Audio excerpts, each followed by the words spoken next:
Hi, I'm Karina. I'm with Pride House Birmingham. Really excited to have Richard here, who's going to talk to us about their experiences setting up an LGBT plus cycling group, Pride Out.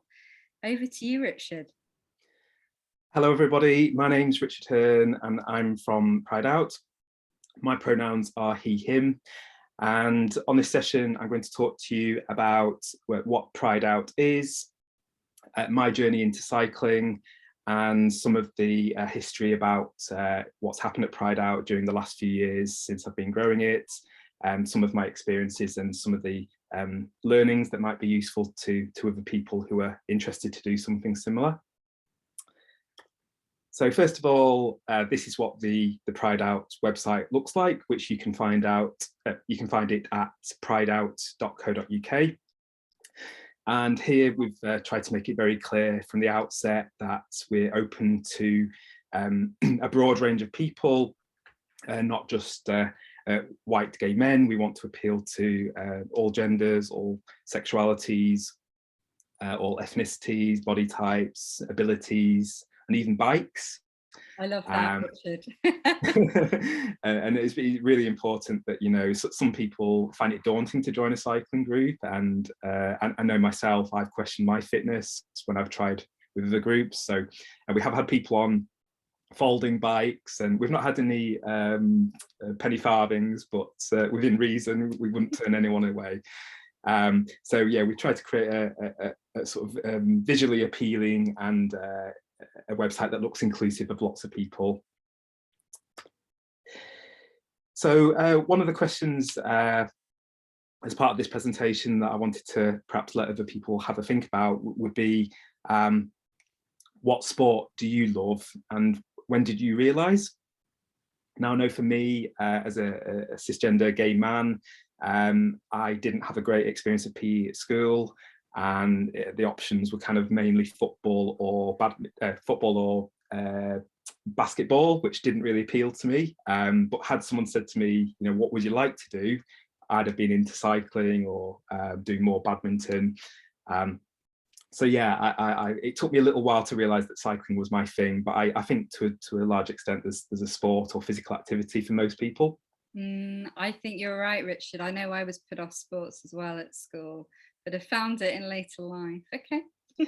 And I think it's really interesting with the Lionesses winning the Euro Championships. You know, they've called for football to be available to all girls in school, which I think is a great idea. Yeah. So going right back to the very beginning, ever since I have any memories, I've been on a tricycle or I've been on a bicycle, and I really loved it as when I was a child. I used to, you know, go for recreational rides, and it was also a means of transport to see my friends. However, and this is me and my brother when we're probably sort of, you know, 8, 9 years old. We're on our new bikes, which we absolutely love to pieces. But as I got older, as I hit 16, 17, and I moved to Manchester, I lost interest in sort of my cycling, and I took more of an interest in partying for 5 to 10 years. And I don't necessarily regret that, but if it was to do my time again, I probably would maybe have kept up the cycling, because it's something I rediscovered in my 30s, and it's really sort of transformed my life as an adult. And that's a picture of Canal Street in Manchester for those who don't know. So in 2015, when I was in my early 30s, I was putting on weight. I was running a very stressful business. I was on pills for anxiety, and I realised, having sort of dabbled with the gym on and off, that I needed something I could put my sort of heart into and perhaps, you know, lose a bit of weight and get my mental health into a better place. So I bought my first adult road bike, which I still have, and I've done about 19,000 miles on my 2 bikes that I've got since 7 years ago. And I've really surprised myself what I'm capable of. I really enjoyed it. So So after I got my bike, I basically cycled alone for a year. I did join some sportives, which are basically just like sort of mass cycling events where it's not a race, but there's lots of other people doing fairly long distances, and that was really good to to push myself. But I was obviously cycling on my own most of the time, and I wanted to make some new friends. So after that first year, I started looking for LGBTQIA cycling groups.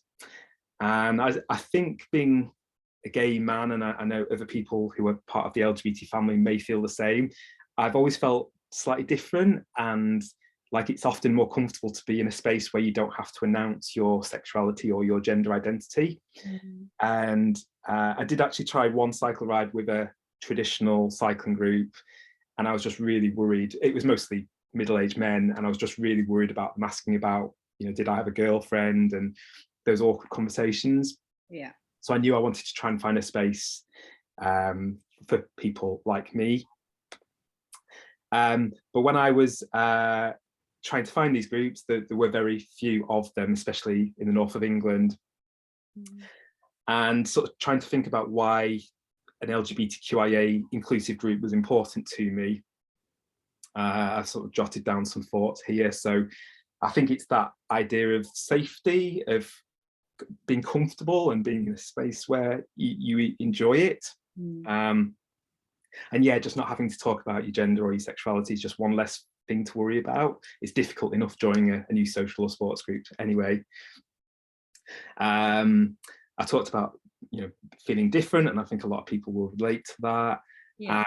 Prejudice does still occur. Thankfully, it is getting better for gay men anyway. I know the trans community are having a really hard time at the moment. As I've gone through this journey, I've also started to realise that I think some of the cycling and sporting bodies could do a lot more to make cycling an inclusive space for LGBTQ plus people. So sort of building this myself has kind of created that space. Mm. And it's also sort of boosted my confidence, being around people that are like me, and pushing my boundaries. So I've done some really long rides that I never thought I was capable of.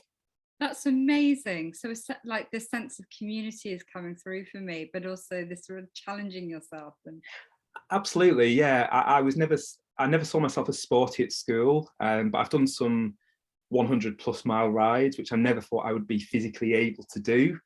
But if you enjoy something and you want to do it, it's amazing what you can achieve. The first 15-mile ride I did on my bike, I couldn't sit down for a week because my backside was killing on the saddle, and that's a journey you have to go through. But yeah, and it's great to be able to push yourself.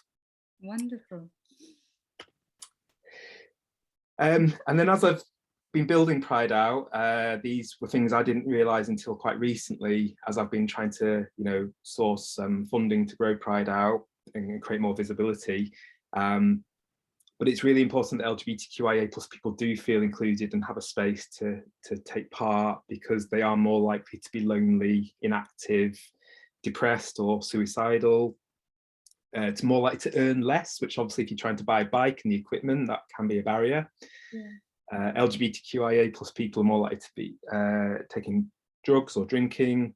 So there are some things here, and obviously these things can be helped by physical activity and cycling. So it's obviously a win-win to get as many people as we can on bikes. Completely. So after I cycled alone for a while, and then I was looking for LGBTQIA cycling groups in the north of England that didn't seem to exist. That was when I was inspired to have a go at creating my own group. And this was the very first trial ride in June 2019. And you can see here we've got a range of genders and ethnicities. And yeah, so this was like kind of proving the concepts, and it was a nice sunny day and a lovely ride as well, which helps. And then there was a bit of a sort of gap whilst I was sort of busy with employment, but basically at the start of January 2020, I went for it. So I started to try and really build the audience, and we advertised our first ride. And you can see here 16 people turned up, which kind of took me by surprise, but it was really nice to see. There wasn't as much gender diversity as I was hoping for, but that's something we have worked on since.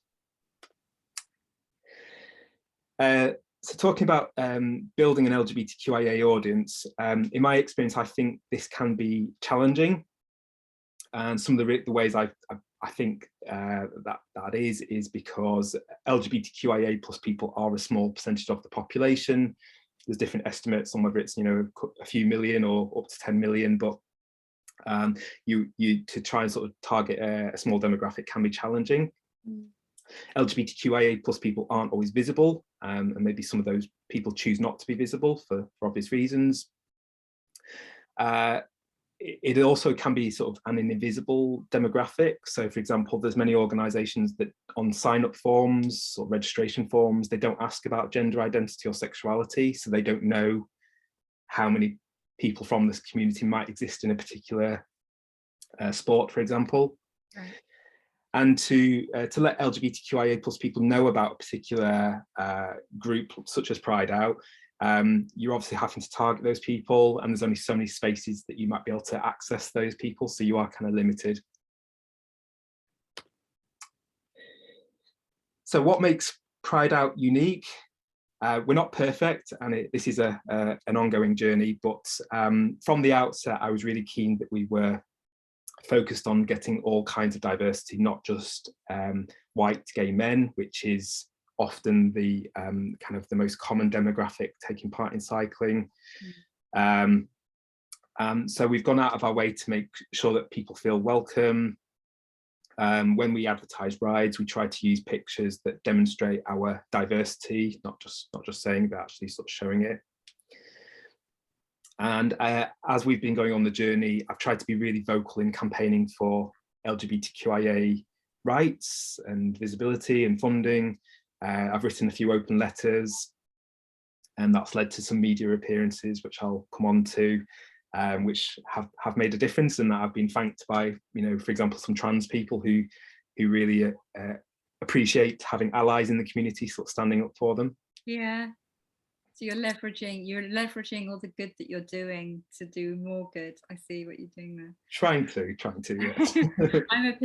I love your website. I find it so inclusive, but like the way how you thought about body shapes, for example, and bikes, as well as the various intersecting identities. But yeah.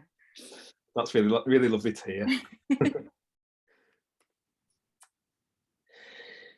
So, what have I learned along the way? Well, through building Pride Out, it's made me feel good about myself, and I've heard so many stories of other people having their confidence boosted, and people have talked about Pride Out sort of changing their life. They may just come on the occasional ride, but just knowing there's a community there that people can kind of drop into when they want to really does make a difference. I've learned it's really important to build relationships, so to build alliances, work with as many companies and organisations as you can. It can take a while to get people to take you seriously, but you know, just reach out to people, and who knows what will happen. I've made many new friends along the way, including lots of allies. So there's lots of straight allies that I've come across who want to help and have been really supportive, and that's really always lovely to see. And then the final point on this slide, if there isn't an LGBTQIA group in the activity or sport that, you know, floats your boats, maybe you can be the one to create that space. You know, I questioned myself whether I was able to, or and I've surprised myself. So it's amazing what you can achieve if you have a motivation and you put your heart into it. And then I've got a few photos to show you of some of the sort of diverse rides that we've been putting on. So as I mentioned, we have tried really hard to make sure rides are diverse and inclusive. We're not perfect. We do still have some progress to make, especially around ethnically diverse communities. But we have made some progress. So here's some of the photos from some of our rides. So this was at Morecambe Pride last year. This was at Lancaster Prides a few weeks later. Lots of pride flags, which always nice to see. This was a ride earlier this year in 2022. And that was, I think, 2021 again. And then, yeah, this was for June, for Pride Month 2021 in Manchester. This was a ride we did for Manchester Pride as well. These are joyous. So lots of colourful photos with bikes. The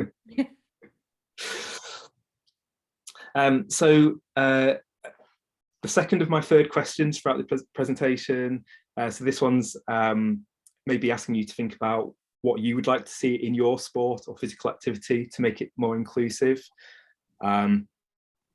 Obviously, if you can spot challenges or opportunities, maybe you can be the one to help solve them.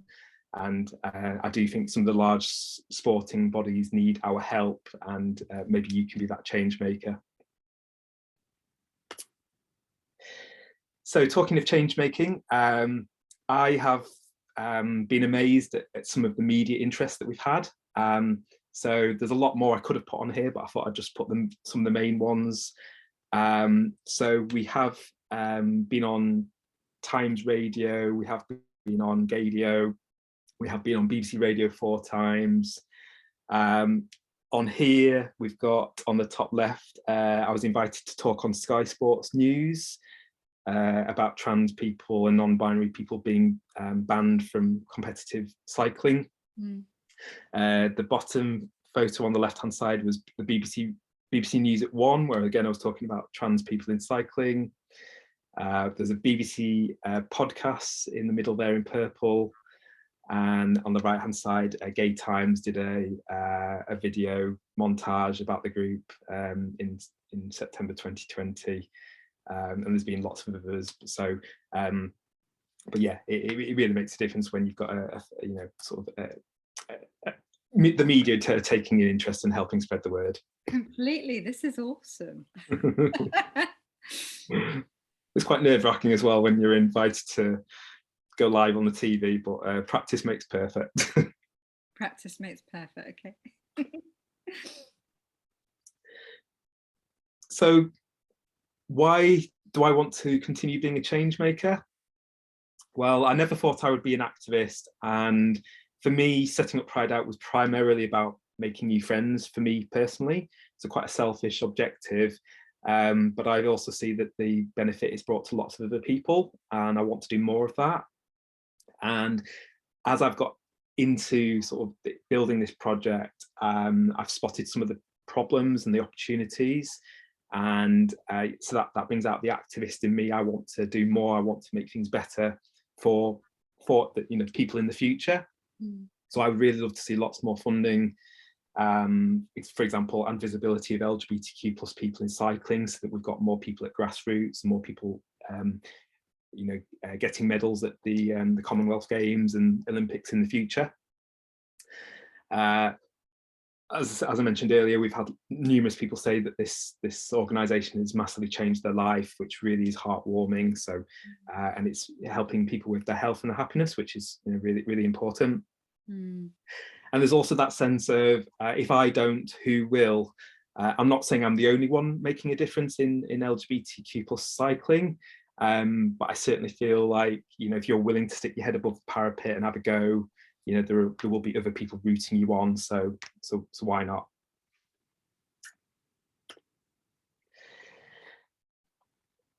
So 20 years ago, I wouldn't have believed you if you'd have told me I would have set up a sports group and be championing change.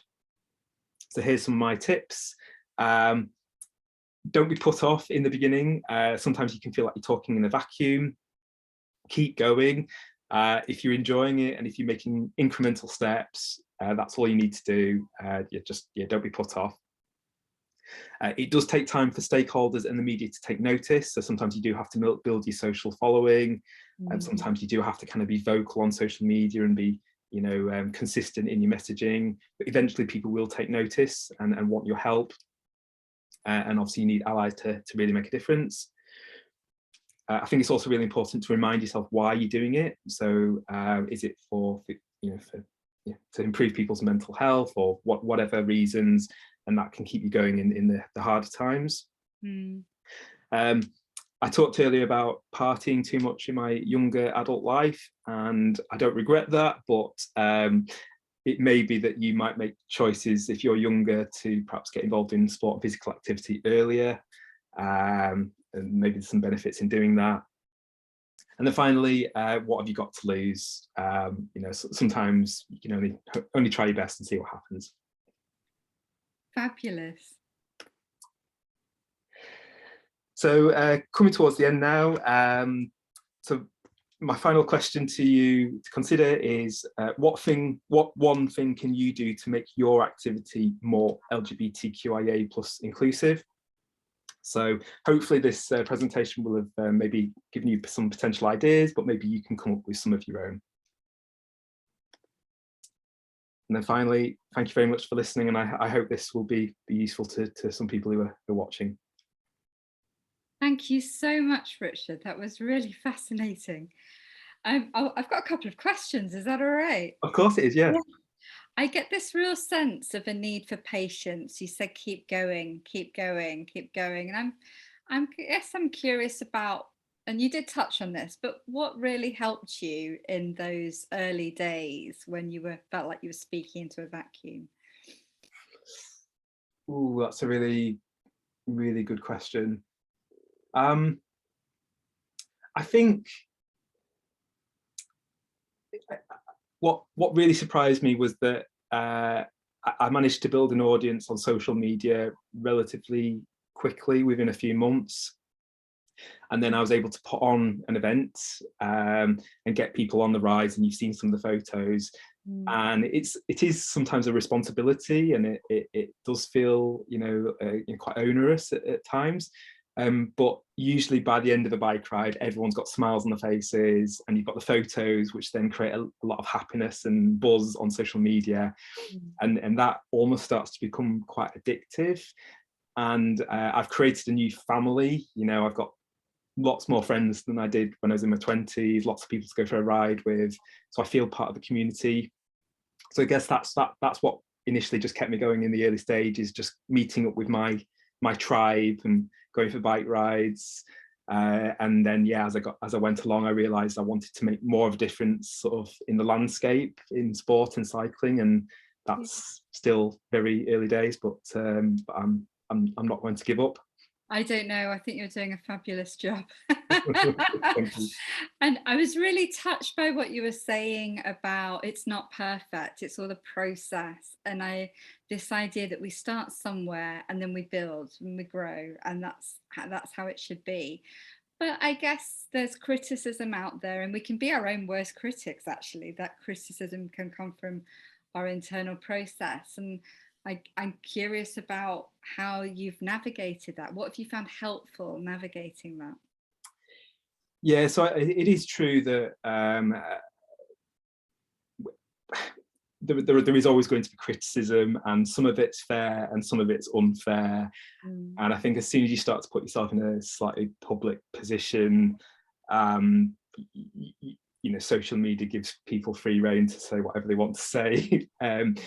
And I think it's useful to have people around you that you can talk to. So that might be people within your sports group or the members, and you might receive some feedback, and you might maybe want to share it around to see whether it's fair or not. But yeah, I mean, in terms of not being perfect, I'm very aware of my privilege as a white gay man, and for example, men are much more likely to cycle than women. So one of the things that we did early on was to create a bit of a focus group, so to get some of the non-male identities into a room, just say what can we do better. And yeah, there's no shame in saying you need more diversity, or whatever problem it is, and talking openly about that and trying to get the help from the community is a great way to kind of keep going. I'm hearing this sense of building your group, building the community, keeping your ears open, being patient, being committed to an ongoing process of change. But it starts with a first step. It has to start with the first step. It does. And what I have found is that increasingly, organisations are coming to us, wanting our help, wanting to celebrate. People love quite often the photos and what we've done, and they want to be part of that success. And hopefully that will just continue as we grow. Yeah, it's wonderful. And I guess for younger viewers, I guess there can be a feeling sometimes of powerlessness trying to set up a group, like not having much money, not having networks necessarily. Do you have any advice for young people out there who may be wanting to set up an LGBT plus sporting group? Yeah, so I mean, the internet is a very powerful tool. It does have a darker side, but in terms of trying to build an LGBTQ or plus audience, it's absolutely amazing what you can do with zero money. And in the very early days, we had no money to spend, and we built groups on Facebook, and we advertised in other Facebook groups, and started talking on Twitter. Obviously, you can try Snapchat and Instagram, and just being professional in your messaging. You're sharing your photos. People love photos. As soon as there's a rainbow, it will get lots of interactions and people will share it. And so use social media and use the internet to your best ability. You can create free websites or very cheap website using drag and drop software. And then, as you then maybe become more established, you may be able to apply to some funding pots to get a bit of money to pay for some of the niceties. But yeah, I was once given a piece of advice: grow your audience, and people will take you seriously. And I think there's some real truth in that. That's been really wonderful. Are you open to people contacting you if they'd like to set up a LGBT plus group? Would that be all right? Absolutely. If the slide's still up, all my contact details are there, and you're very welcome to contact us on social media as well as at prideout.co.uk. Sorry, at prideout.uk. At prideout.uk. Thank you so much, Richard. No problem. Thank you very much. I'm going to try and stop recording.